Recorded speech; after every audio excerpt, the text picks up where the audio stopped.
She was divorced for being infertile. Then the billionaire CEO saw her 5 years later with triplets. "You can't give me children. This marriage is over." These 7 words destroyed Rachel Morgan's world as she sat across from her husband in his sterile corner office.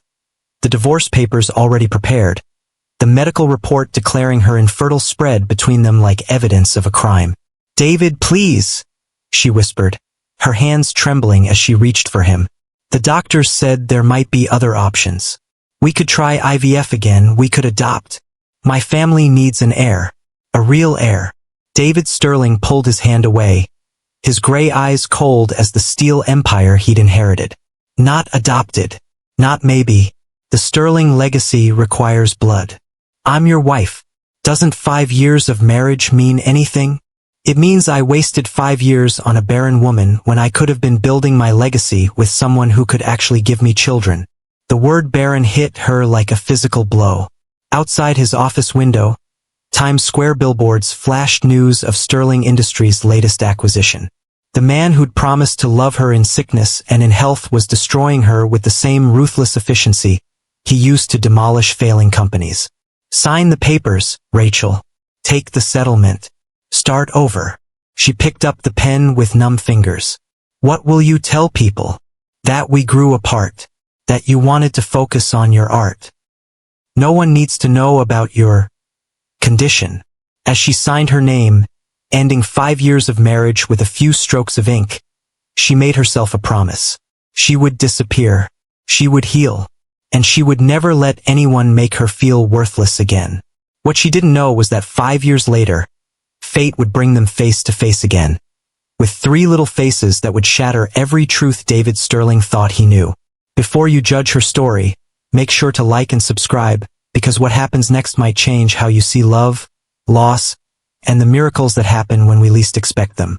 The apartment in Queens was a far cry from the Manhattan penthouse she'd shared with David. Rachel stood in the doorway of what would be her new home, cardboard boxes stacked around her like the broken pieces of her life, each one labeled with painful precision. Wedding photos, love letters, hope. The hope box was the smallest. Inside were 5 years of negative pregnancy tests, fertility medication bottles, and appointment cards from the best reproductive specialists money could buy. She should throw it away. Instead, she tucked it in the back of the closet, unable to let go completely of the dream that had cost her everything. "You okay up there, honey?" Mrs. Whitney, her new neighbor, called from the bottom of the stairs.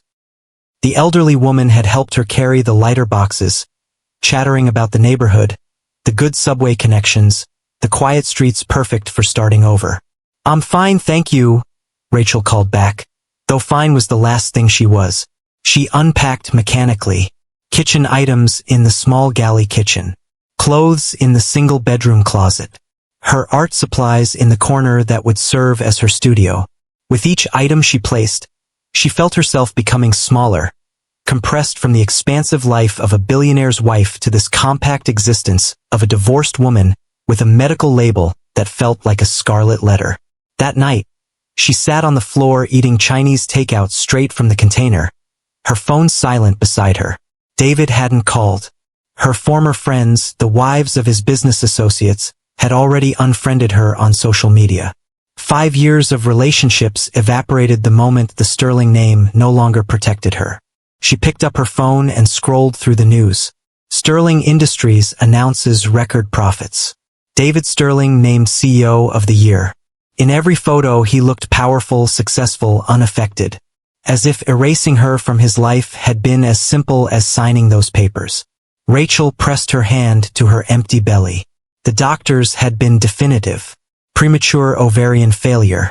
Her eggs were gone, aged beyond her 32 years.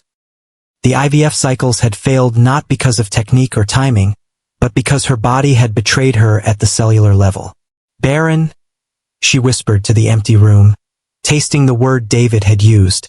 Such an ugly word, like a field that would never bloom, a tree that would never bear fruit. But as she sat there in her small apartment, something shifted inside her. Not hope exactly, but determination. She would not let this define her. She would find a way to bloom, even if it wasn't the way she'd planned. 5 years later, The morning chaos in Rachel's Brooklyn townhouse would have been unrecognizable to anyone who'd known her as David Sterling's quiet, desperate wife. "Mommy, Emma took my dinosaur." "Did not. Ethan, you said I could have it." "That was yesterday."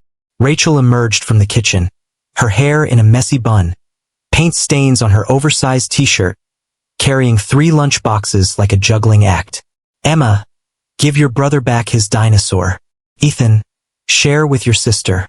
"Olivia, honey, where are your shoes?" The triplets, 4.5 years old, were a beautiful chaos of dark curls and gray eyes, their faces perfect mirrors of each other despite their different personalities. Emma, bold and bossy. Ethan, sensitive and artistic. Olivia, quiet and observant, always watching with those piercing gray eyes that sometimes made Rachel's heart stop because they were so familiar. "Found them," Olivia announced, holding up her pink sneakers triumphantly. "Good girl. Everyone, bags by the door. We leave in 5 minutes." "5 minutes is not enough time," Emma informed her seriously, sounding like a tiny adult. "Mrs. Peterson says proper preparation takes at least 15 minutes. "Well, Mrs. Peterson doesn't have 3 4-year-olds who spent 20 minutes arguing about cereal," Rachel replied, kissing the top of Emma's head. 5 minutes. The miracle of the triplets still took her breath away sometimes. 2 months after her divorce, she tried one last experimental treatment, using donor eggs and donor sperm, paying for it with part of her divorce settlement. The doctors had given her a 5% chance. When they told her she was pregnant with triplets, she'd sobbed for an hour in the parking lot. They weren't David's children. They weren't even biologically hers. But they were hers in every way that mattered. She'd carried them, birthed them, stayed up through endless nights of crying and feeding and rocking. She'd been there for first words, first steps, first days of preschool. "Mommy, are you sad?" Olivia asked, tugging on Rachel's shirt. "No, baby. Just thinking." "About what?" "About how lucky I am to have you 3 monsters." "We're not monsters," Ethan protested. "We're dragons." "Roar!" All 3 shouted in unison, and Rachel laughed, the sound filling the kitchen with warmth. After dropping the kids at preschool, Rachel headed to her real joy, the Brooklyn Women's Center, where she taught art therapy 3 days a week. The center served women dealing with infertility, pregnancy loss, and postpartum depression. It had started as her own therapy, painting through the pain, and had evolved into a calling. "Morning, Rachel," called Simone, the center's director. "Good class yesterday." Mrs. Rodriguez said it was the first time she'd smiled since her miscarriage. "Art heals," Rachel replied simply. "Sometimes when words fail, colors speak." She was setting up for her morning class when Simone appeared in the doorway, looking unusually nervous. "So, I have a proposition that you're probably going to hate." Rachel looked up from arranging paintbrushes. "That's a terrible sales pitch." "The Sterling Foundation wants to sponsor our annual gala. They're offering to triple our usual fundraising if we agree to have a live art demonstration. They specifically requested our best instructor." Rachel's hand stilled on the brushes. The Sterling Foundation, David's charitable arm, his tax write-off that made him look humanitarian while he destroyed smaller companies. "No." "Rachel, I know the name Sterling is." "I said no, Simone. It's $100,000. That's 6 months of programs. That's helping dozens more women. And you wouldn't have to interact with anyone from the foundation. You'd just paint." Rachel closed her eyes. $100,000. The center operated on a shoestring budget. That money could change lives, help women like her who felt broken and worthless. "He won't be there?" "The CEO never attends these things personally. He sends representatives." It was a lie Rachel would realize later. But in that moment, she believed it because she needed to. "Fine. But I'm painting behind a screen. I don't want to be a circus act." "Whatever you need," Simone agreed quickly. "Rachel, this is going to help so many people." That evening, as Rachel helped the triplets with their finger painting, Emma looked up at her with those serious gray eyes. "Mommy, why don't we have a daddy?" The question she'd been dreading. Ethan and Olivia looked up, suddenly interested. Well, Rachel said carefully, families come in all different shapes. Some have mommies and daddies. Some have two mommies or two daddies. Some have just one parent who loves them enough for two people. Like us? Olivia asked. Exactly like us. But where did we come from? Emma pressed. Mrs. Peterson says babies need a mommy and a daddy to be made. You came from love, Rachel said firmly. So much love that it created three perfect little people. And that's all that matters. Ethan seemed satisfied with this answer, returning to his painting. But Emma and Olivia exchanged a look, and Rachel knew this conversation wasn't over. They were getting older, more aware. Soon, she'd have to find a way to explain donor conception to 4-year-olds. But not tonight. That night, after the triplets were asleep, Rachel stood in front of her closet, looking at the single formal dress she owned. It was black, simple, appropriate for painting at a charity gala where she planned to be invisible. She tried it on, surprised to find it still fit. The woman in the mirror looked older than her 37 years, tired but not broken. There was a strength in her eyes that hadn't been there when she was Mrs. David Sterling. The gala was held at the Metropolitan Pavilion, the same venue where she'd attended dozens of events as David's wife. Rachel arrived early, her supplies in a rolling case, her hair pulled back in a professional bun. She wore the black dress with a paint-splattered apron over it, armor against the memories this place evoked. You must be Rachel. A young woman with a Sterling Foundation badge approached. I'm Katie, the event coordinator. Your setup is over here. The painting station was perfect, a half-screen providing some privacy, while still allowing guests to see her work. Rachel arranged her canvases, her paints, her brushes, creating a familiar workspace in this unfamiliar situation. The demonstration starts at 8, Katie explained. Mr. Sterling specifically requested. She stopped, her face flushing. The foundation specifically requested a piece about resilience and renewal. Rachel's stomach dropped. Mr. Sterling. Oh, he's not. The CEO doesn't usually. I meant the foundation board, Katie stammered, clearly lying. But it was too late to run. Guests were already arriving, and Rachel could see Simone across the room, her face glowing with excitement about the funding this would bring. So Rachel did what she'd learned to do over the past 5 years. She painted through the fear. At exactly 8 o'clock, she began. Her brush moved across the canvas, creating abstract swirls of color that gradually formed into something more concrete. A tree, barren and winter-stripped, but with tiny buds beginning to form on its branches. Spring coming after the longest winter. She was so focused on her work that she didn't notice the crowd gathering, didn't hear the murmurs of appreciation, didn't see the man in the perfectly tailored tuxedo standing at the edge of the group, his gray eyes wide with recognition. Ladies and gentlemen, a voice announced, please welcome our generous sponsor for this evening, CEO of Sterling Industries, David Sterling. Rachel's hand froze mid-stroke. She looked up, and their eyes met across the space. 5 years collapsed into nothing. He looked older, she thought distantly. Lines around his eyes that hadn't been there before. A hardness to his jaw. But still devastatingly handsome. Still radiating the power that had once made her feel protected instead of worthless. David stood frozen, his champagne glass halfway to his lips. His eyes traveled from her face to the painting, to the way her hands trembled slightly as she set down her brush. Rachel.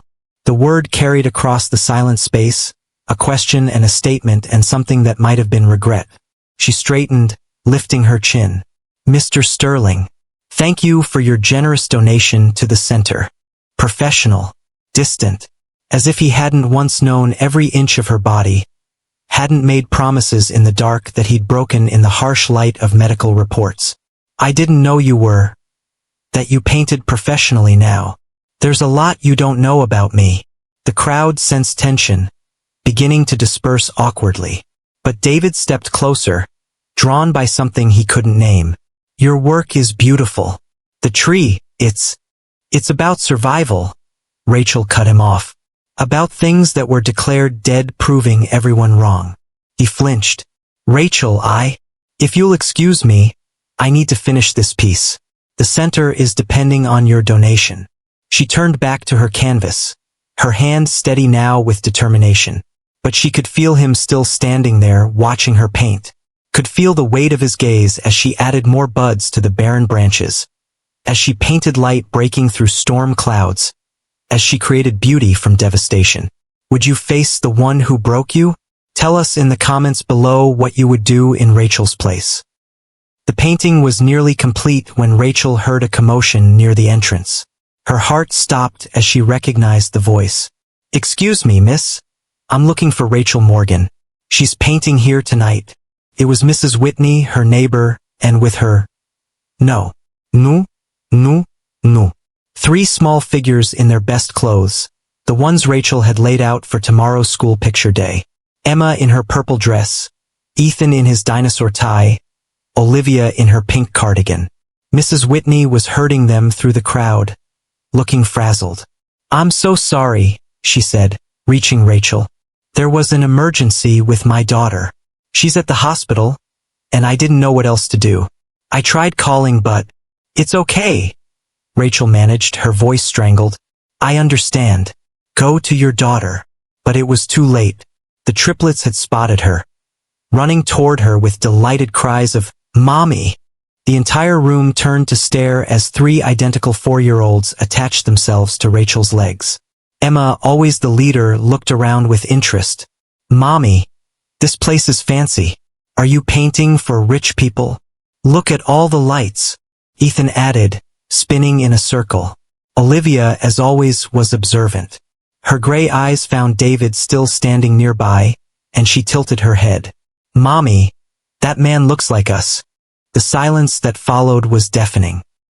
Rachel could see David doing the math, see the recognition dawning in his eyes as he took in 3 faces that were somehow familiar, 3 sets of gray eyes that matched his own. That's impossible, he breathed. You were. The doctor said.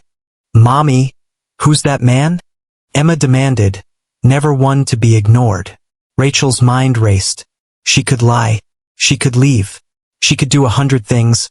But with 200 people watching and her children looking up at her with curious faces, she did the only thing she could. She told the truth. He's someone Mommy used to know. A long time ago. Before we were born? Ethan asked. Yes, sweetheart. Before you were born. David took a step forward, his face pale. Rachel, are these my children? She said firmly. These are my children. But how? You couldn't. We tried for years. Mommy did magic, Olivia said matter-of-factly. She says we're her miracles. David's hands shook as he set down his champagne glass. How old are they? 4.5, Emma announced proudly. Almost 5. More math. Rachel could see him calculating, wondering, hoping maybe. They're not yours, she said quietly, ending his speculation. After the divorce, I tried one more treatment. Donor eggs. Donor sperm. These are my miracle babies, but they're not yours, David. Something flickered in his eyes. Relief? Disappointment? She couldn't tell. Mommy, can we see your painting? Olivia tugged on her dress.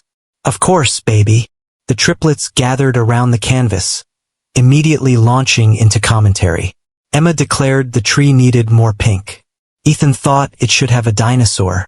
Olivia just smiled and said it was beautiful, just like Mommy. David watched them, these children who weren't his but could have been, should have been if he'd been a different man, a better man. They had gray eyes like his, but now that he looked closer, he could see they weren't his gray. Their faces were similar but not quite right. They were someone else's children, someone else's legacy. I should go, Rachel said, gathering her supplies quickly.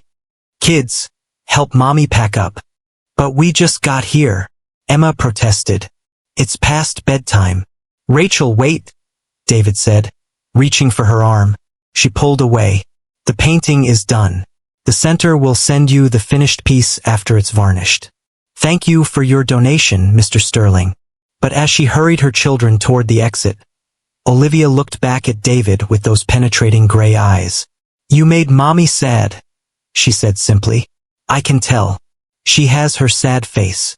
And with that devastating observation from a 4-year-old, Rachel swept her miracles out of the ballroom, leaving David standing alone beside a painting of resilience he'd never understood until now. The aftermath came quickly. Rachel's phone buzzed with texts from Simone before she'd even gotten the kids into their car seats. That was David Sterling? The David Sterling? You were married to him? Please don't let this affect the donation. The center needs that money. Call me when you can. Rachel turned off her phone. The triplets were unusually quiet in the back seat, even Emma subdued by the strange energy of the evening. Mommy, Ethan said finally, why did that man look so sad?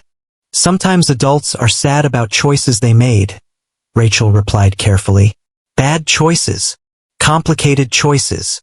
Is he why you don't have a husband? Emma asked with her typical directness. Rachel's hands tightened on the steering wheel. What makes you ask that? Lily's mom says everyone used to have a husband before they got divorced. Did you divorce the sad man? Yes, baby. A long time ago. Why? How did you explain to a 4-year-old that sometimes love wasn't enough? That sometimes people who promised to love you forever could look at you one day and see only what you couldn't give them? We wanted different things, she finally said. Like what? Emma pressed. He wanted children. But you have us, Ethan said indignantly. I didn't have you then, and he didn't want to wait. Olivia, wise beyond her years, reached forward to pat Rachel's shoulder. His loss. We're awesome. The most awesome, Rachel agreed, blinking back tears. That night, after 3 baths, 3 stories, and approximately 17 glasses of water, Rachel sat in her kitchen with a cup of tea, staring at her silent phone. She knew she should check her messages, deal with whatever fallout was coming, but she couldn't bring herself to turn it on. A knock at the door made her jump. It was almost 10 o'clock, too late for visitors. She peered through the peephole and saw the last person she expected. David stood on her doorstep, his tuxedo jacket gone, his tie loosened, looking more disheveled than she'd ever seen him. How did you find me? She asked through the door. Your neighbor, Mrs. Whitney. She's back from the hospital. Her daughter's fine, by the way. She felt terrible about bringing the children to the gala. What do you want, David? To talk. Please, Rachel. Just, can we talk? She shouldn't. She should send him away, protect the life she'd built, the peace she'd found. But something in his voice, a rawness she'd never heard before, made her open the door. The children are asleep. You need to be quiet. He followed her to the kitchen, taking in the comfortable chaos of her home. Artwork covered the refrigerator. Toys scattered the living room. 3 sets of shoes by the door. A life fully lived without him. Tea? She offered, needing something to do with her hands. Please. They sat at her small kitchen table, the silence stretching between them like all the years they'd lost. They're beautiful, he finally said. Your children. They're everything, she replied simply. The gray eyes. I thought for a moment. I know what you thought, but the universe has a sense of humor, apparently. The donor had gray eyes. David wrapped his hands around the mug. After you left, after the divorce, I realized what I'd done, what I'd thrown away. Don't, Rachel said sharply. We're not doing this. I need to say it. I was wrong. So wrong. The things I said to you, calling you, God, Rachel, I'm so sorry. Sorry doesn't change anything. I know it doesn't. But seeing you tonight, seeing what you've built, the children you've raised, you did it all without me. You created the family I said you couldn't have. I created my family, she corrected. The children you would have rejected because they weren't your blood. He flinched. I was an idiot about bloodlines and legacy. My father poisoned my mind with that garbage. After he died last year, I realized how empty it all was. The Sterling legacy. What does it matter if there's no love in it? Rachel studied him. He did look different. Older, yes, but also hollow somehow. like success had eaten him from the inside. "Are you married?" she asked. No. "Engaged once, briefly, 2 years ago. She wanted children. I couldn't. After what I did to you, I couldn't put another woman through that. You could have adopted. You could have used donors. Those were your solutions, the ones I rejected. It didn't seem right to embrace them with someone else." They sat in silence, drinking tea in her small kitchen while upstairs 3 children slept, unaware that their lives had just become more complicated. "I should go," David said finally. "I just needed to see you, to apologize, and to ask." "Ask what?" "The center, the women you help. I'd like to increase the donation. Significantly. Not for you," he added quickly as she started to protest. "For them. For women going through what you went through. What I put you through. The center could use the money," she admitted carefully. $1 million. Annual. No strings, no requirements for your participation. I'll work directly with Simone." Rachel's teacup rattled as she set it down. "David, that's not enough. Not nearly enough to make up for what I did. But it's a start." He stood to leave, then paused at the kitchen doorway. "The painting tonight. The tree. It was you, wasn't it? What I called barren. But you were just dormant, waiting for the right season to bloom. Good night, David." But as he reached the front door, a small voice called out, "Mommy." Olivia stood at the top of the stairs, rubbing sleepy eyes. "Go back to bed, sweetheart," Rachel said. But Olivia was looking at David. "You're the sad man from the party." "Yes," David said quietly. "I am. Are you still sad?" "Yes." Olivia padded down the stairs, dragging her stuffed rabbit. She stood in front of David, studying him with those serious gray eyes. "Mommy says when we're sad we should paint it out. Do you paint?" "No, I don't." "Maybe you should learn. It helps." She looked at Rachel. "Mommy could teach you. She teaches lots of sad people." "Olivia, back to bed," Rachel said firmly. But Olivia had one more observation. "You have eyes like us, but not exactly like us. Close but different." "You're very observant," David said. "Mommy says I notice everything. It's my superpower." She yawned. Gut nicht, said man. "I hope you find you're happy." She climbed back upstairs, leaving David standing in the doorway looking shattered.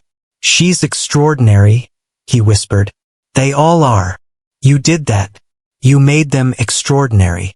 "No," Rachel said. "They came that way. I just gave them room to grow."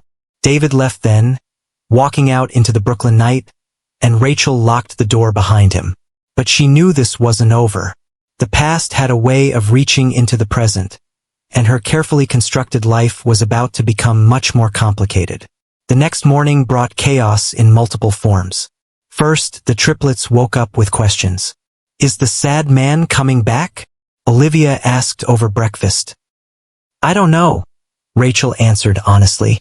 "I didn't like him," Emma announced. "He made you use your upset voice."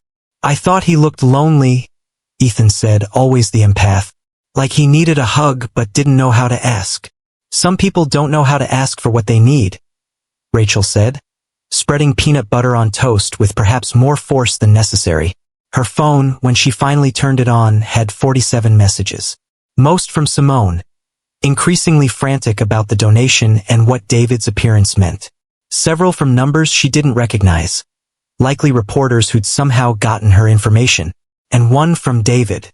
"The donation is confirmed. No conditions. The foundation will also cover full medical insurance for you and the children. It's not charity. It's compensation for the damage I did. Please don't let pride prevent you from accepting what should have always been yours." Rachel stared at the message. Full medical insurance. She thought of Ethan's speech therapy, not covered by her current plan. Emma's need for glasses, obvious but unaddressed because of the cost. Olivia's recurring ear infections that probably needed specialist attention. Pride versus her children's needs. It wasn't even a choice. "Thank you," she texted back. That should have been the end of it. A clean resolution. David's guilt assuaged through charitable donation. Her children's needs met, the center funded. Everyone wins, everyone moves on. But life was never that simple. That afternoon, while the triplets were at preschool, Rachel arrived at the center to find camera crews outside. Her stomach dropped as she recognized the logo of a popular gossip show. There she is.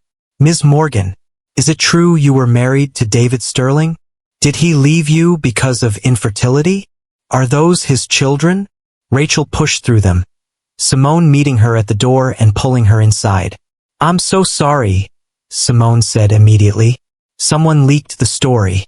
They're saying David Sterling's barren ex-wife had miracle triplets. It's everywhere.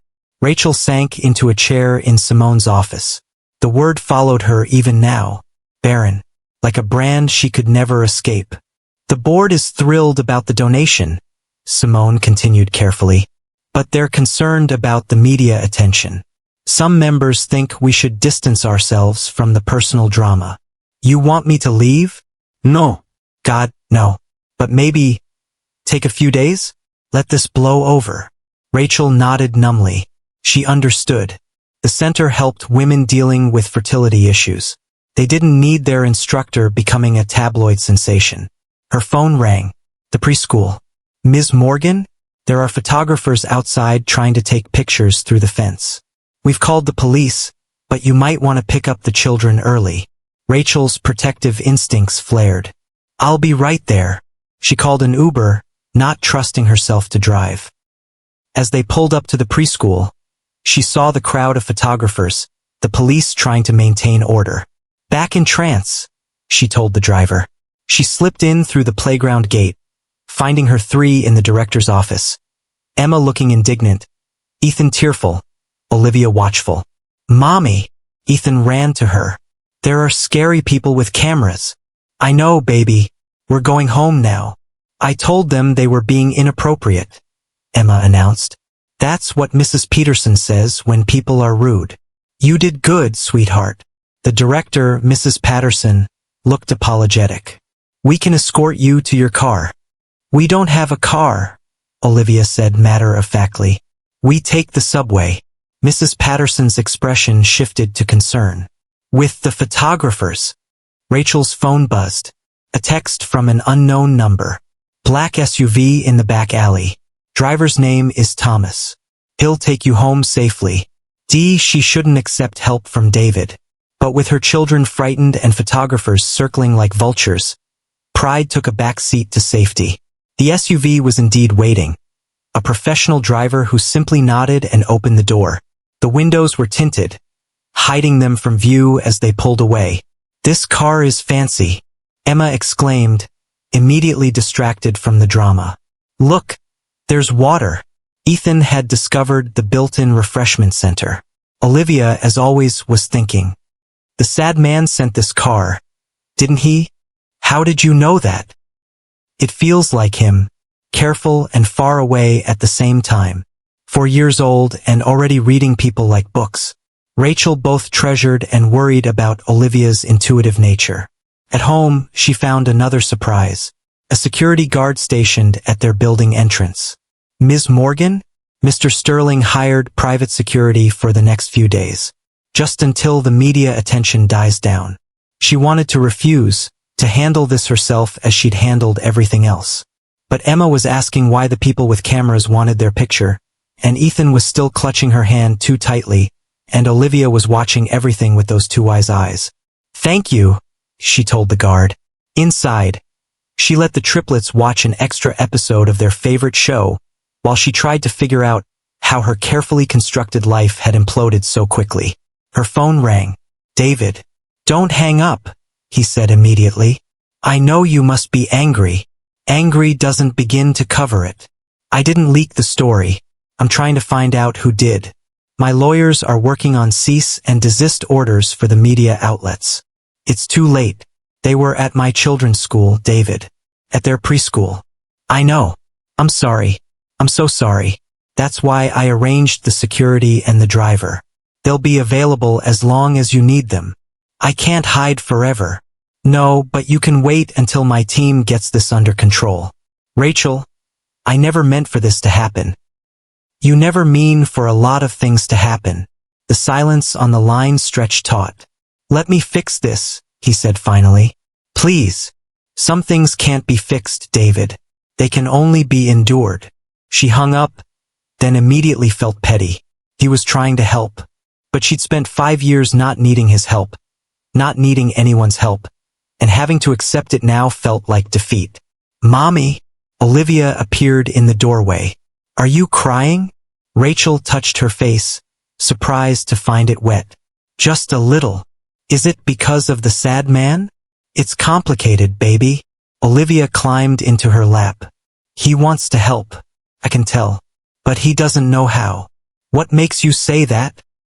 He looks at you the way I look at math problems. Like he knows there's an answer but can't figure out the steps. Rachel hugged her daughter tightly. When did you get so wise? Tuesdays, Olivia said seriously, making Rachel laugh despite everything. The next morning, Rachel woke to find the media situation had worsened. Someone had leaked her address. The security guard had kept them from entering the building, but she could see the crowd from her window. Her phone rang. Simone, don't come to the center today. It's surrounded. I'm so sorry, Simone. I never wanted this to affect the center. It's not your fault. David Sterling's people called. He's offered to move the center to a new location, fully funded, better facilities. The board is considering it. He can't just throw money at everything. Can't he? Rachel, I know he hurt you, but his guilt might be the best thing that ever happened to our funding. After ending the call, Rachel looked at her children, eating breakfast and bickering about cartoons, blissfully unaware of the chaos outside. We're going on an adventure today, she announced. Where? Emma demanded suspiciously. Emma didn't like changes to routine. It's a surprise. She texted the number David had given her for the driver. Within minutes, Thomas responded that he would pick them up in the parking garage. Rachel packed a day bag. Snacks, toys, changes of clothes. Everything needed to keep 3 4-year-olds occupied for several hours. She had no plan beyond getting them away from the photographers. In the SUV, Thomas spoke for the first time. Mr. Sterling suggested the children might enjoy the Natural History Museum. It's been closed to the public for a private event, but you would have full access. He rented the entire museum? He's a patron. They accommodate requests. Rachel wanted to refuse, but Ethan had heard the word museum and was already bouncing with excitement. Can we see the dinosaurs? Please, Mommy. Please. So they went to the museum, entering through a private entrance, finding the entire space virtually empty except for a few staff members who nodded respectfully. The triplets were in heaven. They ran from exhibit to exhibit, Emma reading every placard aloud, Ethan making up stories about the dinosaurs, Olivia sketching in the little notebook Rachel always carried for her. This is the best day ever, Ethan declared, standing before the T-Rex skeleton. Rachel had to admit, watching her children's joy without crowds or photographers, she was grateful, even if it stuck in her throat to be grateful to David. Mommy, look, Emma called from across the hall. It's the sad man.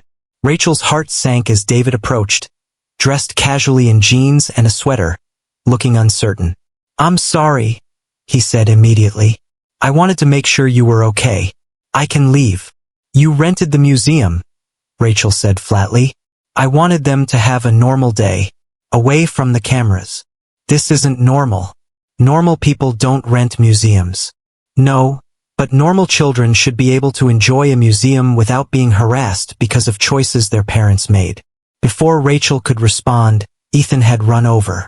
Are you here to see the dinosaurs too? I am, David said, crouching to Ethan's level. Do you like dinosaurs? I love them. Did you know the Brachiosaurus was herbivorous? That means they only ate plants.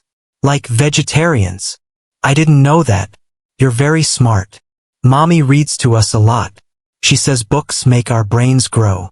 Emma joined them, hands on her hips. Why do you keep showing up? Emma, Rachel warned. It's okay, David said. That's a fair question. I keep showing up because I made mistakes a long time ago, and I'm trying to do better. What kind of mistakes? Emma pressed.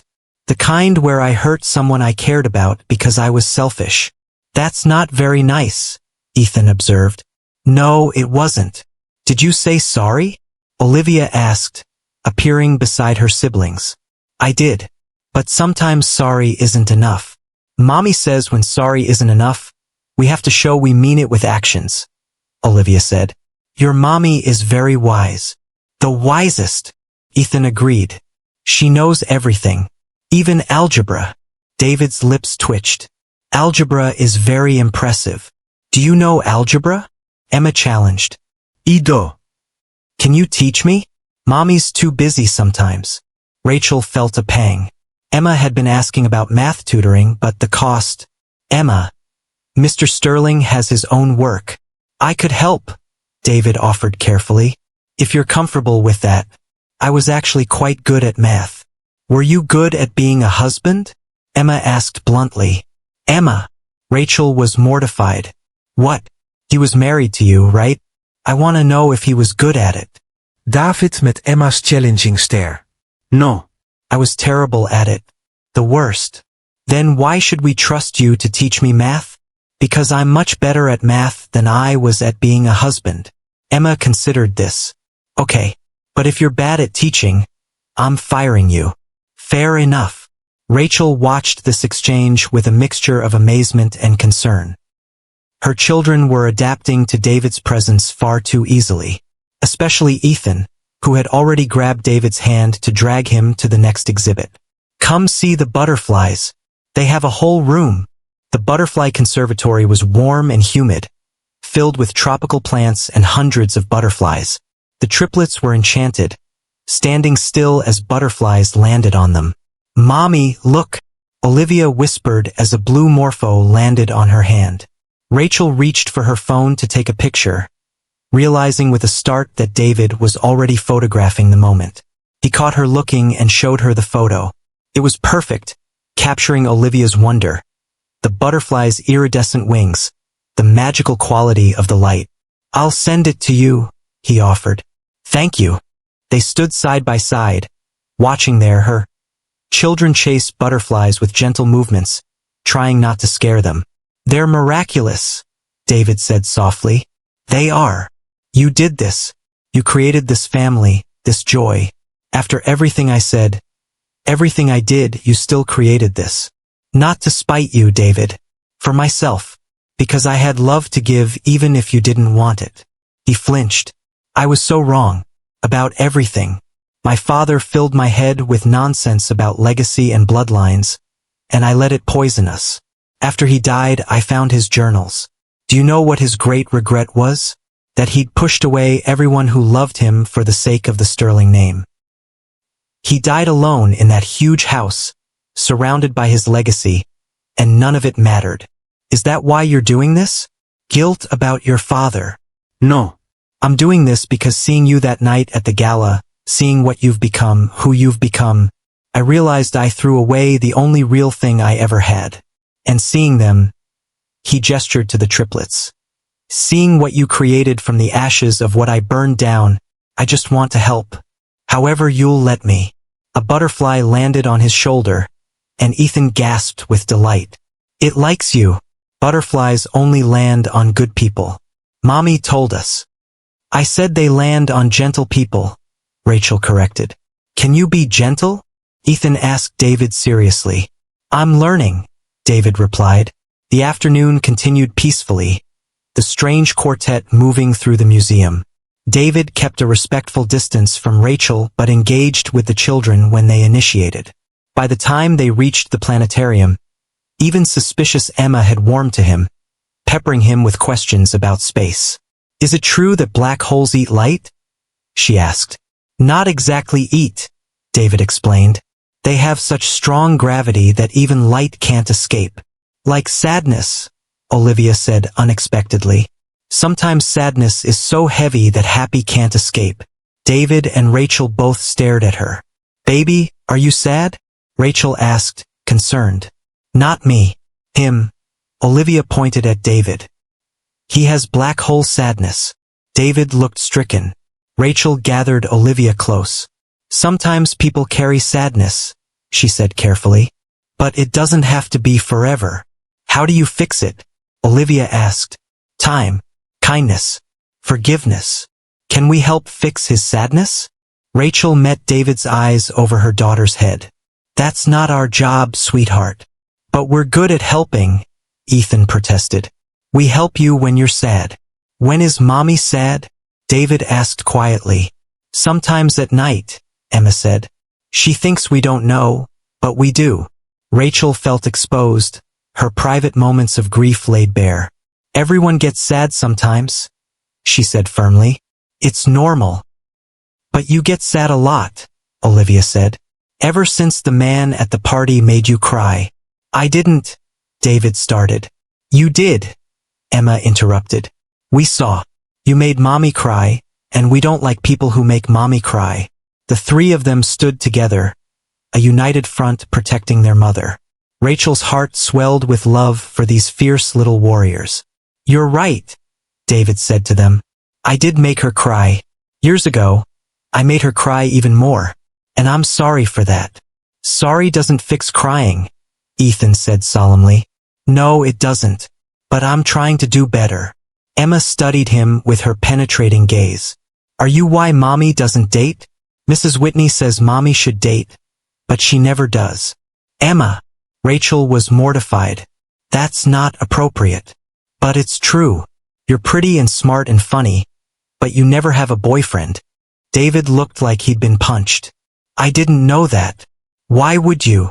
Rachel asked coolly. My personal life is none of your business. Mommy says she doesn't need a boyfriend because she has us, Olivia added. But sometimes I think she's lonely. Okay, that's enough, Rachel said firmly. Time to go home. But we haven't seen the gems yet, Ethan protested. Another day.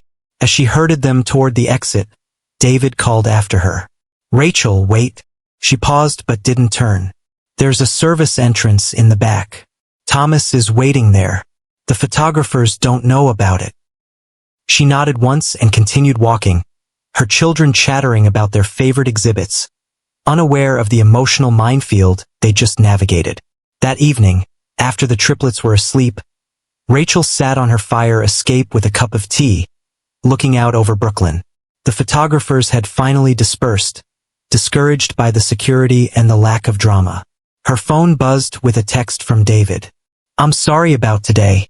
I shouldn't have ambushed you at the museum. The children are extraordinary, just like their mother. Thank you for letting me spend time with them, even if I don't deserve it. She didn't reply, but she didn't delete it either. Another text arrived, this one a link to a press release. Sterling Industries CEO establishes $10 million fund for fertility support services. The release detailed a new initiative providing free counseling, medical support, and financial assistance for individuals and couples dealing with infertility. It would be administered through the Brooklyn Women's Center, with Simone as the director. Rachel's phone immediately rang. Simone, breathless with excitement. Did you see? Rachel, this is life-changing. We can help thousands of women. Free IVF for those who can't afford it, counseling services, support groups, even adoption assistance. And he's insisting you lead the program. I didn't agree to that. I know, but Rachel, think about what this means. Your story, your pain, transformed into help for so many others. After Simone hung up, Rachel remained on the fire escape, processing. David was trying to atone with money, the only language he truly spoke fluently. But this wasn't just about her anymore. This was about women like her, broken by the weight of infertility, dismissed by partners who saw them as failures. Her phone rang again. David, before you say no, he began. This isn't about us. It's about them. The women at the center. The ones going through what you went through. Let me turn my biggest failure into something meaningful. You can't buy forgiveness, David. I'm not trying to. I'm trying to prevent other men from making my mistake. The fund includes mandatory counseling for partners, education about infertility, support for relationships in crisis. Everything we didn't have. Everything I refused to consider. My toxic masculinity, my father's influence, my own selfishness. Let me use my resources to fight against that. Rachel considered. I want full autonomy over the program. Done. No sterling name attached. It's the Phoenix Fund. Rising from ashes. I understand. Done. And you stay away from my children unless invited. Pause. If that's what you want. It's what's necessary. Then I agree. After ending the call, Rachel looked out over the city lights. 5 years ago, she'd been broken, discarded, labeled as defective. Now she had the power to prevent other women from experiencing that devastation. Mommy? Olivia appeared in the window, rubbing sleepy eyes. What are you doing up, baby? Bad dream. The sad man was crying, and nobody would help him. Rachel pulled her daughter onto her lap. That was just a dream. But he is sad, isn't he? In real life. Yes, he is. Because he was mean to you? Because he made choices that hurt people he cared about. Olivia was quiet for a moment. If he could go back, do you think he'd be different? I don't know, sweetheart. I think he would. His eyes look sorry. Eyes can't look sorry. His do. They look like Ethan's when he breaks something and feels bad.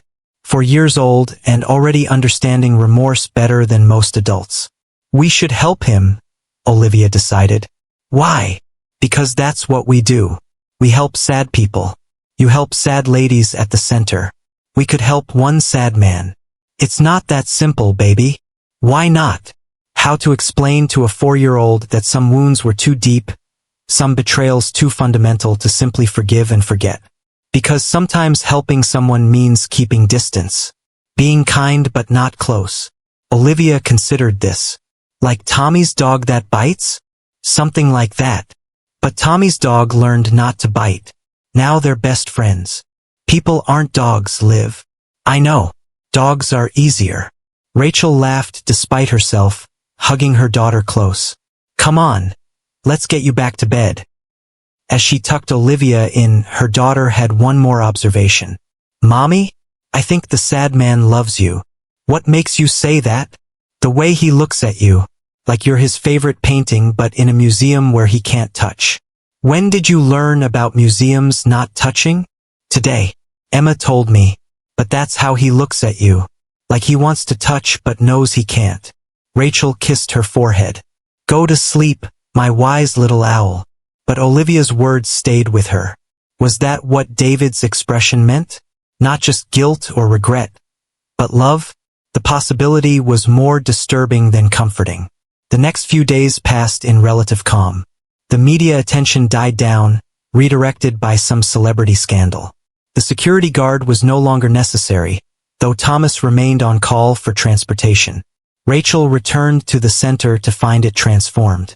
News of the Phoenix Fund had attracted dozens of new volunteers, and women were already calling about services. Simone had hired additional staff with the funding, taking the administrative burden off Rachel. You can focus on what you do best, Simone said, helping women heal through art. Rachel threw herself into the work, developing new programs, training volunteers, creating a curriculum for art therapy specifically designed for fertility trauma. Felt like redemption, turning her pain into purpose. But the universe wasn't done with complications. On Thursday, Emma came home from school with a flyer. There's a father-daughter dance next month. Can I go? Rachel's heart sank. Oh, sweetheart. I know I don't have a daddy, Emma said quickly. But maybe Uncle James could take me? James was Simone's husband, who had become a sort of honorary uncle to the triplets. But he traveled frequently for work. I'll ask him, Rachel promised. That evening her phone rang. David. Emma's teacher called me, he said without preamble. What? Why? She's listed as an emergency contact at the school. From when you had the flu last year and needed someone with a car in case of emergency. The teacher mentioned the dance, thought I might want to take her. Rachel remembered now. That horrible week when she'd been so sick she could barely stand. And David had insisted on being an emergency contact, just in case. You can't take her to the dance. I know, but she wants to go, doesn't she? It's fine. We'll figure it out. Rachel, I could. No. You didn't let me finish. I could arrange for all the fathers to be optional. Make it a parent-child dance instead. The school would agree if I made a substantial donation to their arts program. You can't just throw money at every problem. It's not about money. It's about Emma not feeling different or left out. Rachel was quiet, wrestling with her pride. Let me do this, David said softly. Not for you, not for me, but for her. She's a remarkable little girl who deserves to go to a dance without feeling like she's missing something. I'll think about it. But Emma had overheard part of the conversation. Was that the sad man? Was he talking about the dance? Rachel nodded reluctantly. He could take me, Emma said, surprising Rachel. If he wanted to. Baby, he's not your daddy. I know, but he's trying to be nice. And I really want to go to the dance. I thought you didn't like him. Emma shrugged. He's growing on me. Like fungus. That's not very flattering. Some fungus is good. Like mushrooms. I like mushrooms. 4-year-old logic was impossible to argue with. Would your brother and sister feel left out if you went to a dance with Mr. Sterling? Emma considered. Maybe we could all do something together? So it's fair. And that's how Rachel found herself agreeing to a Saturday afternoon at Coney Island with David and all 3 triplets. A public outing that felt dangerously like a family activity. Saturday arrived gray and drizzly, but the triplets were undeterred. They'd been talking about Coney Island all week, Ethan particularly excited about the aquarium.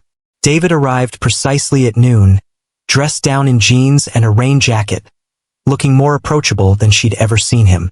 I brought umbrellas, he said, producing 3 child-sized ones with different colors. I want the blue, Ethan immediately claimed. Purple, Emma demanded.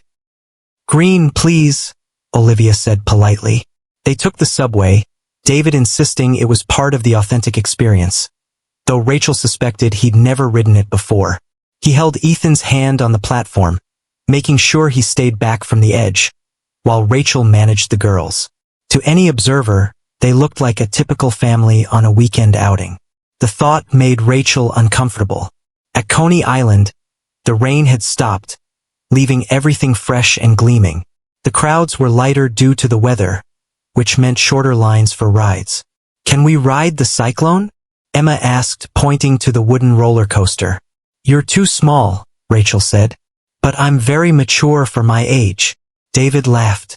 Nice try. How about we start with something more age-appropriate? They rode the carousel, David standing between the horses to make sure no one fell. They played games on the boardwalk, David proving surprisingly skilled at ring toss, winning stuffed animals for each child. They ate Nathan's hot dogs and shared funnel cake, Olivia getting powdered sugar all over her face. This is the best day, Ethan declared, chocolate ice cream dripping down his chin. At the aquarium, David's knowledge surprised Rachel. He knew facts about every exhibit, engaging the children in discussions about marine biology. How do you know all this? She asked. I wanted to be a marine biologist when I was young, he admitted. Before my father convinced me that business was the only acceptable career for a Sterling. You gave up your dream? I traded it for duty, something I regret more as I get older. Olivia slipped her hand into his. It's not too late. You could still learn about fish. Maybe you're right, he said, squeezing her hand gently. Rachel watched this interaction with mixed emotions. The children were bonding with him, despite her efforts to maintain distance. Or perhaps because of them, children were drawn to what parents deemed off-limits. Mommy, look, Emma called from the touch tank. I'm petting a stingray.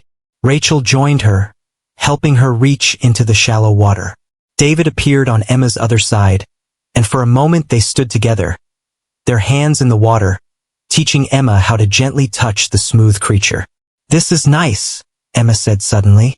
All of us together. Rachel caught David's eye over Emma's head. He looked hopeful and sad simultaneously, like he was storing this moment knowing it might not come again. As the day wound down, they sat on a bench watching the sunset paint the sky purple and orange. The triplets were exhausted, Ethan actually falling asleep against David's shoulder. "Thank you for today," Rachel said quietly. "Thank you for allowing it. They enjoyed themselves." "Did you?" Rachel considered lying. But what was the point? "Yes. I know I have no right to ask. But could we do this again? Not often, just sometimes. I don't know if that's wise." "Probably not," he agreed. "But wisdom and happiness don't always align." Olivia, who had been quietly drawing in her notebook, looked up. "We could have rules." "What kind of rules?" Rachel asked. "Like, Mr. David comes once a month for an adventure, and he has to teach Emma math. And he can't make mommy cry." "Those are good rules," David said seriously. "Any others?" "You have to tell us stories about when you and mommy were married," Emma added. "Happy stories only," Ethan mumbled sleepily. David and Rachel exchanged glances. "There were happy times," he said quietly, "before I ruined everything." "Tell us one now," Emma demanded. David thought for a moment. "Your mother and I once got caught in a rainstorm in Central Park. We were soaked, but instead of running for shelter, she started dancing in the rain. She taught me to waltz in the middle of Sheep Meadow with thunder crashing overhead." "Mommy danced." Ethan perked up. "She was beautiful," David said, lost in the memory. "She was always beautiful. But in that moment, laughing in the rain, she was transcendent." "What happened next?" Olivia asked. "We got pneumonia," Rachel said dryly, breaking the spell. "Both of us. Spent a week in bed drinking soup and complaining." "But it was worth it," David said, looking at her. "That moment of joy was worth the consequences." "Not all consequences are worth it," Rachel replied pointedly. The moment turned awkward, and she stood. "We should head home. It's past bedtime." On the subway ride back, the triplets dozed, exhausted from the day. David and Rachel sat in silence, the weight of shared history and unspoken words between them. "I loved you," he said suddenly, so quietly she almost missed it over the train noise. "I need you to know that, despite everything I did, everything I said, I loved you. I just loved my ambition more. And I'll regret that for the rest of my life." Rachel didn't respond. What was there to say? That she'd loved him too? That some part of her maybe still did?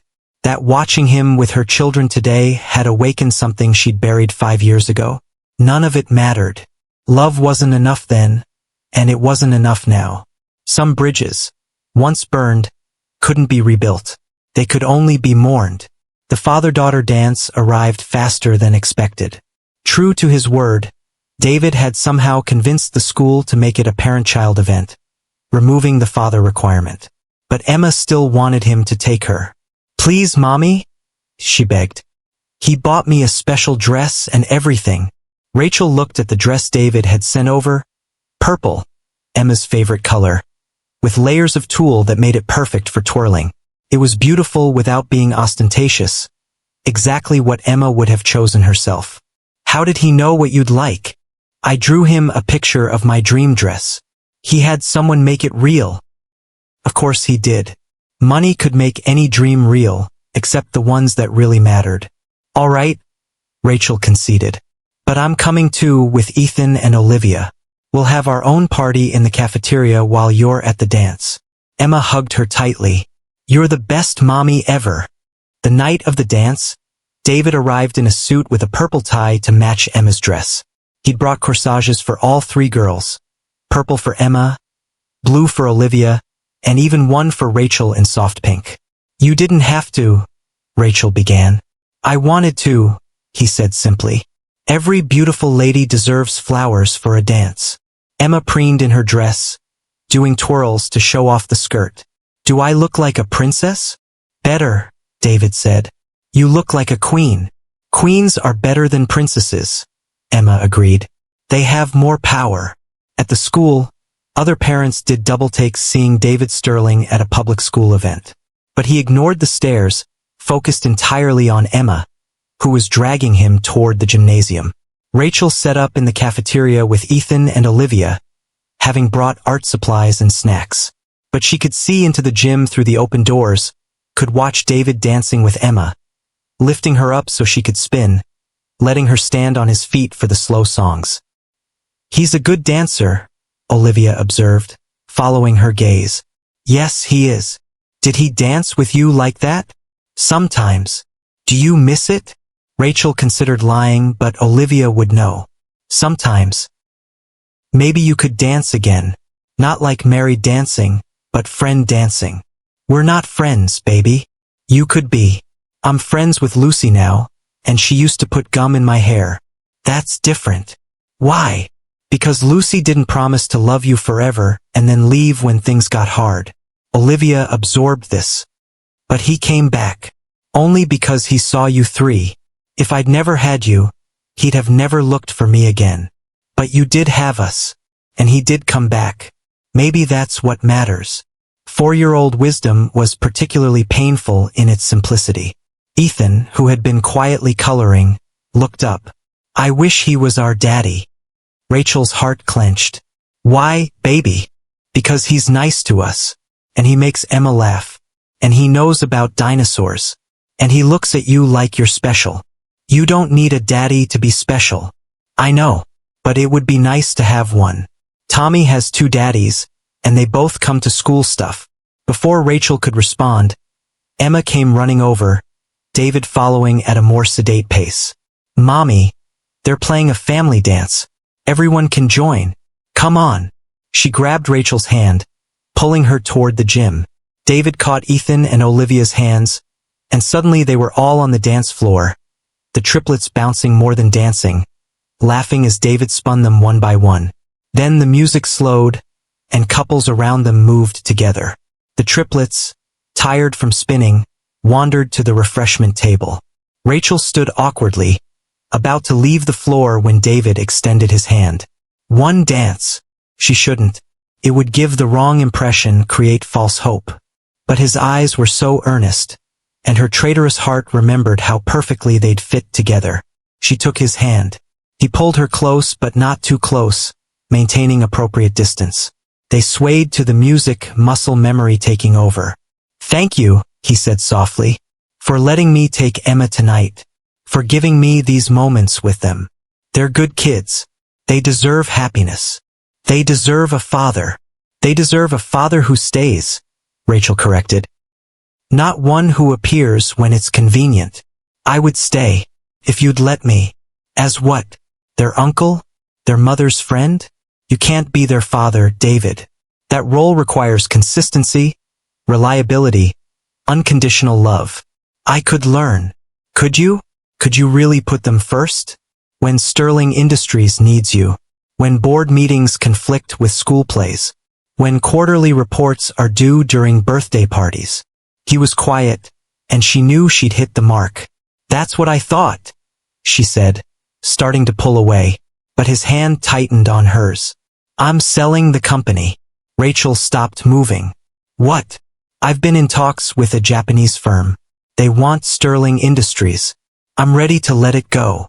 "David, that company is your life." "No," he said firmly. "It was my life. But I'm 38 years old. And what do I have to show for it? Money? Power? An empty penthouse and a legacy that means nothing because there's no one to share it with. You can't sell your company for children who aren't even yours. They could be. Maybe not biologically, but in every way that matters. If you'd let me try." Rachel pulled away completely.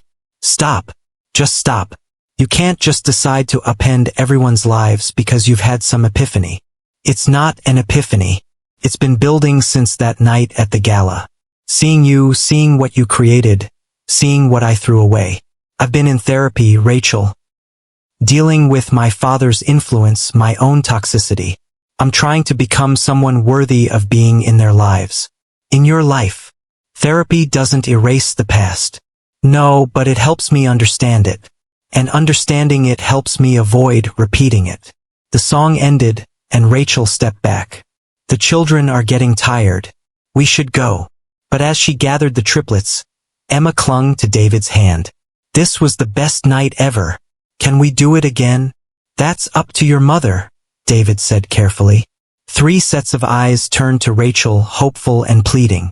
"We'll see," she said, the universal parent response that meant probably not, but I don't want to argue right now. In the parking lot, as she buckled the triplets into their car seats, David had insisted on driving them home. Emma said something that stopped everyone. "I wish you were my daddy for real." David's hands stilled on the steering wheel. Rachel's breath caught. "Emma," she started. "I know he's not," Emma continued, "but I wish he was. He's nice and smart and he makes mommy smile sometimes when she thinks we're not looking." "I don't," Rachel began. "You do," Olivia said. "When he says something funny, or when he's good with us. You smile a tiny smile, like you're trying not to but can't help it." "Can we adopt him?" Ethan asked sleepily. "Like how some kids get adopted? But reverse." "That's not how it works, buddy," Rachel said gently. "Why not? He doesn't have a family. We could be his family." David's knuckles were white on the steering wheel. When he spoke, his voice was rough. "That's the nicest thing anyone's ever offered me." "So yes," Ethan asked hopefully. "It's not that simple, sweetheart," Rachel said. "Adults always say that," Emma grumbled. "But maybe it is simple and you're making it complicated." Out of the mouths of babes. The rest of the ride was quiet, the triplets falling asleep one by one. When they reached the brownstone, David carried Ethan while Rachel managed the girls, working together to get them inside and into bed without waking them. Standing in the hallway afterward, they faced each other awkwardly. "Thank you for tonight," Rachel said. "Emma had a wonderful time." "So did I." He paused. "Rachel, what they said in the car. They're children. They don't understand the complexities. Or maybe they see through the complexities to what really matters." "David, I know you don't trust me. I know I destroyed that trust. But I'm asking for a chance to earn it back. Not for me, but for them. They want a father. I want to be a father. Specifically, their father. You can't just insert yourself into our lives because you've decided you want a family. I'm not trying to insert myself. I'm asking to be invited. There's a difference." Rachel leaned against the wall, exhausted. "I spent 5 years building a life without you, learning to be whole without you. And now you want me to crack all that open again?" "Yes," he said simply. "Because the life you built is beautiful, but it has space for more. The children feel it. You feel it, even if you won't admit it. Feeling something and acting on it are different things. They don't have to be." He moved closer, and Rachel's traitorous body remembered his proximity, his warmth, the safety she'd once felt in his arms. "I should go," he said, but didn't move. "Yes," she agreed, but didn't step away. They stood there, inches apart, 5 years of history and hurt between them. "Mommy," Olivia's voice from the stairs. "I had a bad dream." The spell broke. Rachel moved toward her daughter, gathering her up.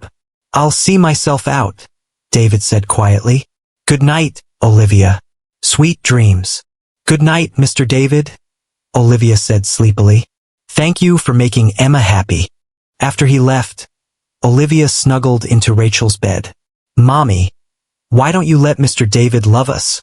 What makes you think he wants to? The way he looks at us, like we're precious. You are precious. But nobody ever looked at us like that before, like we're worth changing for." Rachel held her daughter tighter, unable to answer because Olivia was right. David looked at them like they were worth changing for. The question was whether change was possible, or if some patterns were too deeply ingrained to break.